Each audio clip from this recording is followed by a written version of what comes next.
네, 오늘 이 새벽도 주님의 이름으로 환영하고 축복합니다. 우리 오늘 이제 바벨론을 향할 예언을 오늘도 우리가 계속 보고 하나님께서 바벨론을 향한 말씀이 이어지고 있습니다.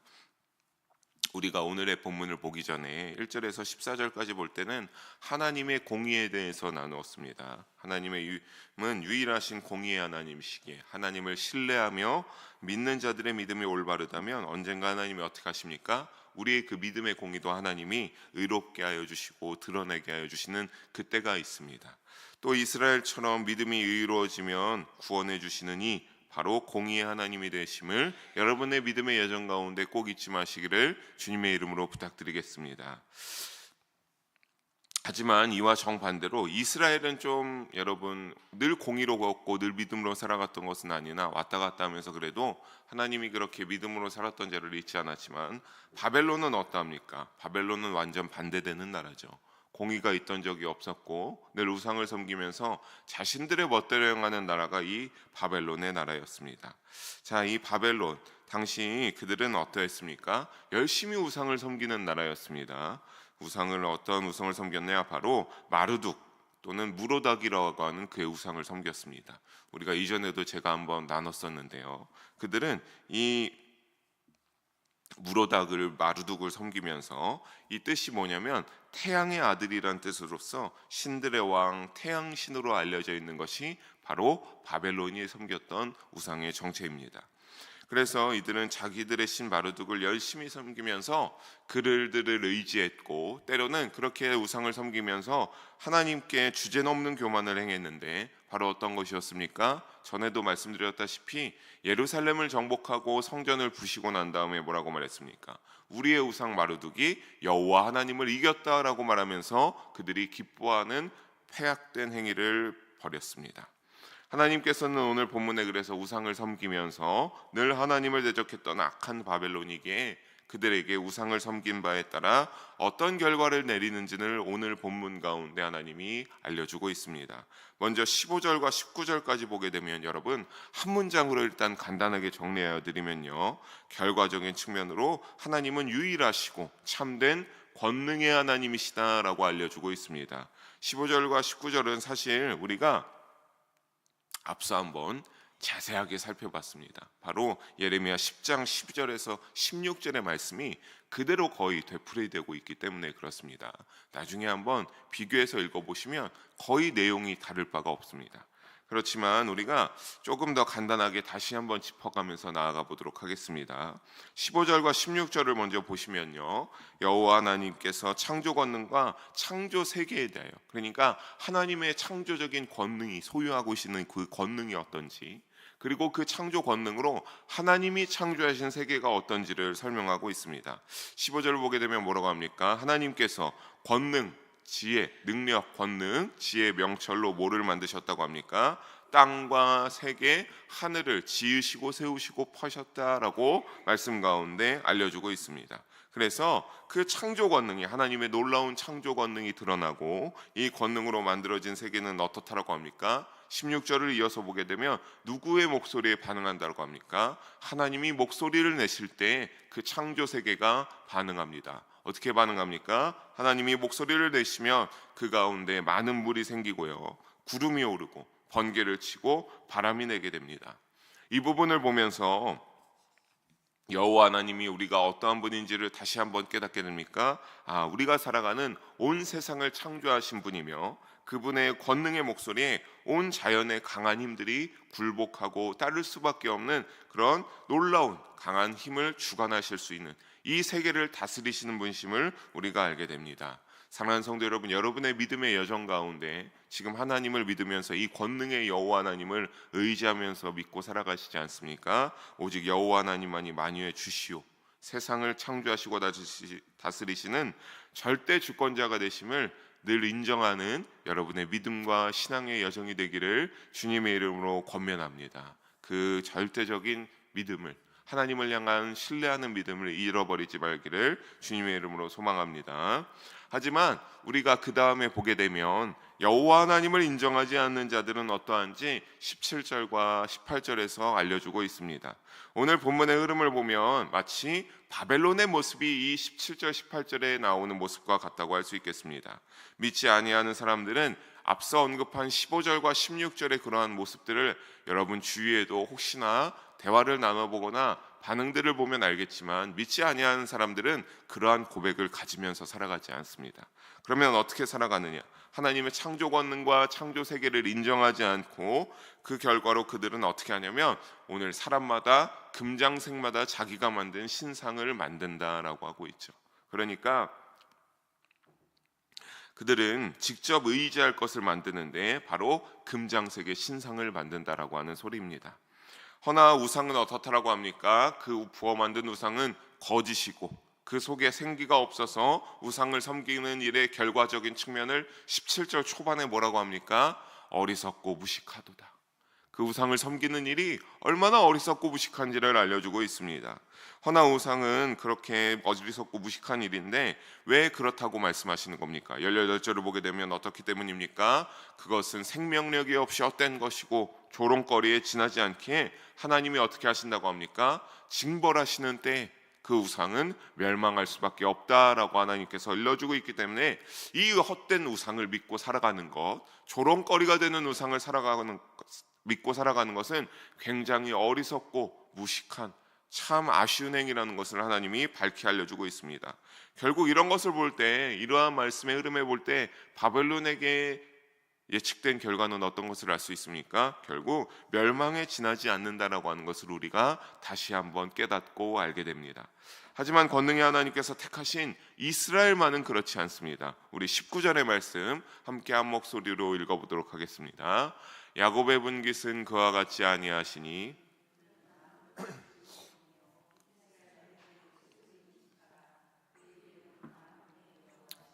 아멘. 이스라엘은 하나님의 소유되는 지파로 하나님이 어떻게 하셨다라고 합니까? 야곱의 분깃으로 삼으셨기 때문입니다. 우리가 이거 앞서 나눌 때도 굉장히 자세하게 나누는데 조금 더 요약해서 말씀드리면, 분깃이라고 하는 것은 어떤 겁니까? 우리 여호수아서를 제가 또 보고 있는데 거기에 보면 이 분깃, 각 지파마다 분깃을 나눠준다고 합니다. 그러니까 기업이나 뭐 이런 것들로 생각하시면 되겠습니다. 그래서 이 분깃은 그 기업을 지파들이 제비로 땅을 뽑을 때 주어지는 것을 분깃이라 하였기에 야곱의 분깃은 그와 같지 않다. 그는 만물을 지은 신분이요 이스라엘은 그의 소유인 지파라고 하는 것은 이스라엘의 기업이 하나님이 되어주시고 이스라엘을 아주 귀히 여기신다라고 하는 소리를 하나님께서 말씀하고 있습니다.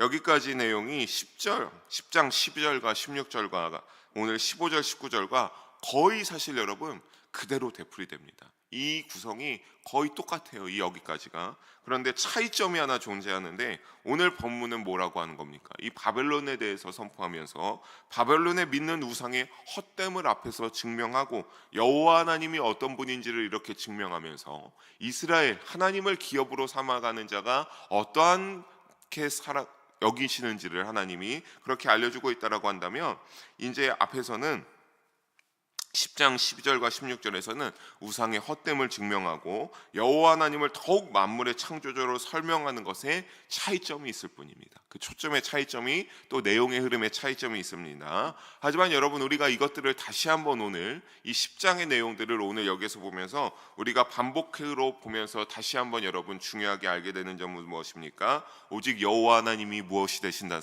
사실입니까? 세상의 창조주가 되어주시고 그분을 믿음으로 의지하고 기업으로 여기는 자만이 하나님의 섭리 속에 통치를 받아 무너지지 아니한다라고 하는 소리입니다. 여러분, 늘 우리를 사랑하사 지키시고 원하시는 여호와 하나님만 우리가 신실하게 믿음으로 나아가며 그분을 의지할 수 있는 여러분의 믿음이 되기를 바랍니다. 세상 가운데 우리가 살아가다 보면 우리도 나도 모르게 우상으로 여기면서 우상으로 생각하는 중요한 것들이 있을 수 있습니다. 하지만 오늘 말씀에 그런 것들은 어떤 겁니까? 하나님을 제외하고는 언젠가 그것은 참 어리석고 무식한 행동이 될 수 있다라고 하는 것을 우리에게 다시 한번 또 경계하며 알려주고 계신 것이죠. 여호와 하나님만 우리가 신실하게 믿을 때에 하나님이 여러분의 기업이 되어 주실 줄 믿습니다. 또 우리가 그렇게 영적 이스라엘로서 영적 가나안을 우리의 기업을 향하여 나아갈 때 여러분의 그 믿음의 결과로서 여러분이 하나님 나라에서 여러분이 할당받을 여러분의 기업과 분깃이 있는 줄로 믿습니다. 꼭 구원을 향하여 나아가셔서 그 분깃을 얻는 우리 모두 영일교회 성도님들 되시기를 주님의 이름으로 간절히 축복하고 소망합니다. 바벨론의 전성기는 이와 같은 권능의 여호와 하나님께서 20절을 보게 되면 뭐라고 합니까? 철퇴라는 무기로 삼아, 나의 철퇴 곧 무기다라고 하면서 그의 주변 국가들을 심판하는 데 목적이 있는 하나님의 무기이자 도구였다라고 하나님이 다시 한번 말씀하고 있습니다. 우상을 섬기는 악한 바벨론을 그러니까 도구로 삼는 것은 어떤 것을 여기서 알려주는 겁니까? 하나님께서 다른 특별한 목적이 있는 것이 아닙니다. 그냥 하나님이 이루고자 하는 그 하나님의 특정한 목적을 향한 그 계획 가운데 위에서 바벨론을 이렇게 도구로 삼았다라고 하는 겁니다. 그런데 그 효과는 굉장히 놀라웠는데 21절과 23절의 말씀에 그 효과가 어떠한지 알려주고 있습니다. 우리 함께 이 세 절의 말씀 읽어보도록 하겠습니다. 내가 말과 기마병을 분쇄하며 내가 병거와 병거대를 부수며 내가 남자와 여자를 분쇄하며 내가 노년과 유년을 분쇄하며 내가 청년과 처녀를 분쇄하며 내가 목자와 그 양떼를 분쇄하며 내가 농부와 그 멍에소를 분쇄하며 내가 도백과 태수들을 아멘. 여러분 21절에서 23절까지 결국에는 다 분쇄하고 부셔버릴 것을 알려주고 있는데요. 제가 크게 세 가지로 정리하여서 말씀드리겠습니다. 첫째는 어떤 것이냐면 21절에 나온 내용인데 하나님의 심판의 도구로서 무엇을 어떻게 했다라고 하는 겁니까? 하나님 심판의 도구로 사용된 바벨론은 어떤 무기나 군사도 능히 쳐부수는 능력을 가지고 있었다라고 하는 것을 여기서 첫 번째로 알려주고 있습니다. 그리고 둘째는 뭡니까? 바벨론군에는 어떻습니까? 22절에 나오고 있는 거죠. 둘째, 어떤 지위를 떠나서 남녀노소 상관없이 무지하게 어떻게 했다? 다 살육을 저질렀다라고 하는 겁니다. 남자와 여자 상관없이, 늙은이든 어린이든 상관없이, 청년이든 처녀든 상관없이 그들이 하나님의 도구로 사용될 때면 가차없이 모두를 전부 분쇄하는 살육을 무자비하게 진행하는 그들의 능력과 하나님의 도구됨이 있었습니다. 셋째는 뭡니까? 마지막 절이죠. 그 결과 주변 모든 나라의 그 나라의 총독, 도백이 총독입니다. 여기에서 23절을 보게 되면 도백이 총독이고요. 이 태수들은 지방 관리들을 의미합니다. 그러니까 이런 어떠한 나라의 대표하는 이 총독이나 지방 관리들을 모두 분쇄할 수 있었고, 또 목자와 양떼, 농부와 멍에소를 전부 부셔서 분쇄한다고 하고 있습니다. 여러분, 이 목자랑 농부는 뭐를 의미하냐면요, 이제 농업과 목축업을 의미합니다. 당시의 농업과 목축업은 굉장히 중요한 수단이었죠. 경제력을 세워가는데도 굉장히 중요한데, 이러한 모든 것들을 결국에는 다 가차없이 부셔버리고 그 나라를 멸망으로 인도할 수 있는 그것이 바로 어떠한 나라였습니까? 하나님이 도구로 사용한 바벨론이었습니다. 이 바벨론이 그러니까 마주한 나라는 전부 어떻게 되었겠습니까? 그 세력이 전부 꺾여서 결국에는 바벨론이 당시에 패자로 군림하게 되는 그 목적을 달성하게 되고 강대국이 되어버리죠. 이 바벨론의 패기는 유다도 피할 수 없었습니다. 그래서 하나님이 도구 삼아 유다를 심판하실 적에 이 바벨론을 통해서 유다도 철저하게 다 부숴버리고 분쇄하셨습니다. 그들 역시 하나님을 향한 믿음이 약해져 우상을 섬기는 패악한 행위를 저질렀기 때문입니다. 당신이 사랑하는 백성일지라도 여러분, 이렇게 우상 숭배를 지은 죄를 하나님은 절대 간과하지 않는다는 사실을 우리가 꼭 잊지 말아야 하겠습니다.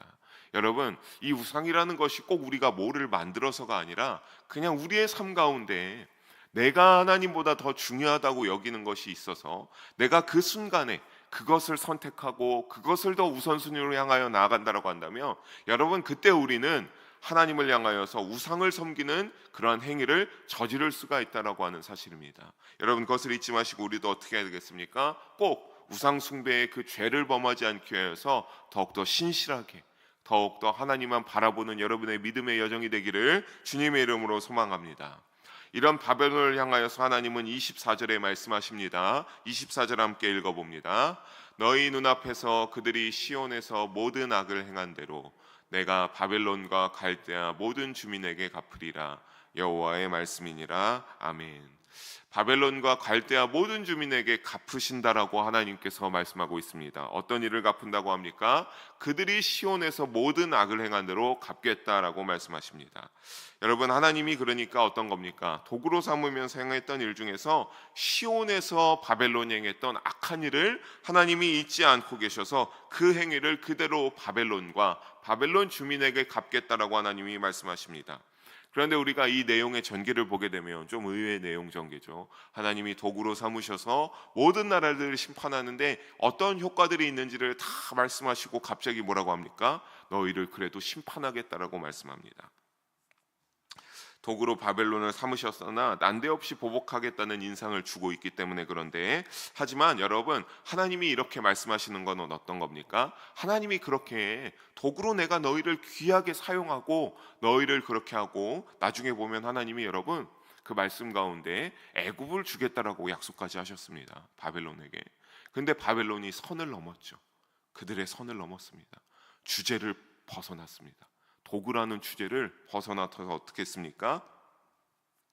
유다를 생각보다 더 잔인하게 학대하고 죽이고 성전을 부숴버리고, 아까 초반에 말씀드렸죠. 우리의 우상이 누구를 이겼다고요? 하나님을 이겼다라고 하는 그러한 경거망동한, 하나님의 이름을 망령되이 여기는 그러한 행동들을 보였기 때문입니다. 그래서 결국 우리는 여기에서 뭐를 다시 알 수 있습니까? 이런 악한 자들, 돌이키지 못하는 죄악으로 악하게 살아가는 자를 향하여 하나님은 어떻게 하십니까? 하나님은 분노하시고, 여러분, 결국에 악인의 끝은 비참하다라고 하는 사실을 우리가 여기에서 보게 됩니다. 사랑하는 성도 여러분, 말씀을 정리하면서 잠언 3장 33절의 말씀을 함께 읽어보기를 원합니다. 함께 봅니다. 악인의 집에는 여호와의 저주가 있거니와. 아멘. 악인의 집에는 뭐가 있다고요? 여호와의 저주가 있다. 의인의 집에는 뭐가 있습니까? 여호와의 복이 있다라고 하는 잠언의 지혜의 말씀입니다. 하나님이 악인을 도구 삼으시는 것은 그러면 왜 그럴까라고 하는 의문이 들 수 있습니다. 그렇죠? 아니, 악인에게 여호와의 저주가 있다고 하는데 왜 바벨론과 같이 끝까지 우상을 섬기며 하나님 앞에 교만을 행한 자를 하나님이 도구로 삼으시나? 여러분, 그것은 우리가 잘 알아야 됩니다. 하나님이 그렇게 이러한 악한 자들을 도구 삼으시는 건요, 일회용품을 사용하는 것과 같습니다. 여러분, 일회용품 사용하시고 다시 재활용하십니까? 극히 드물죠. 우리가 일회용품은 말 그대로 그 단어의 뜻대로 한 번 쓰고 어떻게 하는 겁니까? 내가 너무 급하니까 빨리 이것을 쓰고 버리는 데 초점이 있죠. 그래서 그 일회용품들을 향하여서 일회용품이다, 한 번 쓰고 마는 그런 물건이다라고 하는 이름이 붙여져 있는 것이죠. 그러면 이 바벨론은 어떤 일회용품으로 사용된 겁니까? 너무나 유다와 이스라엘들이 정신을 차리지 못하니까 하나님이 정신 차리기 위하여서, 우리가 급히 밥을 빨리 잘 먹기 위해서 어느 상황에서 먹기 위해서 일회용품을 사용하는 것과 똑같은 겁니다. 이스라엘을 정신 차리게 하기 위한 도구로서, 일회용품으로서 여러분 한 번 사용하고 마는 겁니다. 하지만 여러분, 여러분이 내가 너무나 좋아하는 아끼는 어떠한 컵이나 텀블러가 있다라고 하면 어떻습니까? 여러분, 한 번 쓰고 버리십니까? 어디에서 떨어뜨려서 흙탕물에 굴렀다고 한들 여러분이 그것을 그 즉시 내팽개칩니까? 그렇지 않잖아요. 여러분, 그거 잘 가져와서 어떻게 합니까? 아주 깨끗이 씻죠. 아주 깨끗이 씻어서 다시 재활용합니다. 그럴 때 때로는 우리가 급하게 하면 우리가 물티슈 일회용품을 갖다가 닦을 때가 있죠. 그 물티슈는 어떡합니까? 버리지만 우리가 그 좋아하는 물품은 버리지 않지 않습니까? 이것과 똑같다라고 하는 사실입니다. 여러분, 주님이 좋게 여기시고 귀하게 여기시는 것은 절대 버리시지 않습니다. 오늘도 말씀하시지 않습니까? 이스라엘 결국에는 70년의 포로 생활 후에 그들이 정신 차리고 믿음이 생기기 시작할 때 하나님이 다시 그들의 나라로 북이스라엘과 남유다가 아니라 이스라엘로서 회복하게 하고 있기 때문입니다. 그렇다면 여러분, 우리의 삶은 어때야 되겠습니까? 여러분 일회용품과 같은 삶이 되지 않기를 주님의 이름으로 소망합니다. 우리가 비록 하나님을 몰랐을 때는요, 바벨론처럼 악한 죄에 빠져 살아서 우리도 일회용품과 같은 삶이 될 때도 분명히 있었음을 고백할 수 있습니다. 하지만 여러분, 우리가 그때 우리의 그것을 통하여서 우리가 그런 것에 하나님께 더욱더 우리가 붙잡아 주시고 하나님이 우리를 품어주시지 않으면 안 된다는 것을 깨닫고 우리가 열심히 하나님을 향하여 신뢰하며 나아가고 여러분의 믿음을 올려드리면서 절실한 믿음으로, 간절한 믿음으로 나아가면 어떡합니까? 하나님이 여러분 우리 모두를 귀하게 자신의 좋은 그릇으로 여기면서 상호용하여 주신다는 사실을 잊지 말아야 될 줄로 믿습니다. 여러분, 주님이 귀하게 여기는 자들이 되기를 주님의 이름으로 소망합니다. 그렇게 귀하는 여기자가 되셔서 늘 여러분 하나님을 믿고 신뢰하는 믿음과 행동의 일치로 여러분이 정결한 마음을 소유하며 정결한 믿음으로 나아가시기를 바랍니다. 그래서 하나님을 알고자 하는 그러한 정결함을 위하여서 여러분에게 하나님을 알고자 하는 지식과 선한 노력이 우리에게 요청되죠. 그 선한 노력으로, 지식으로 요청되는 것에 열심으로 나아가서 여러분 오늘 제목과 같이 우상을 섬김으로 악한 파멸을 맞이하는 결과가 아니라 여러분 믿음으로 도래하는 정결한 백성으로서의 구원의 결과를 맞이하시는 여러분이 되기를 주님의 이름으로 축복합니다. 기도하시겠습니다. 사랑의 하나님 아버지, 오늘도 귀한 말씀 나누게 하심을 감사합니다. 주여, 우리가 오직 하나님만을 신뢰하며 나아가게 하여 주시고 믿음으로 나아가는 자들이 되게 하여 주셔서 우리가 늘 우상의 죄를 범하지 않도록 인도하여 주시옵소서. 그래서 우상을 섬김으로 도래하는 악한 심판의 결과가 아니라 늘 구원을 향하여서 정결한 믿음으로 나아갈 수 있는 우리 모두가 될 수 있도록 주님과 함께 하시고 인도 역사하여 주시옵소서. 감사드리며 사랑이 많으신 우리 주 예수님의 이름으로 기도드립니다. 아멘.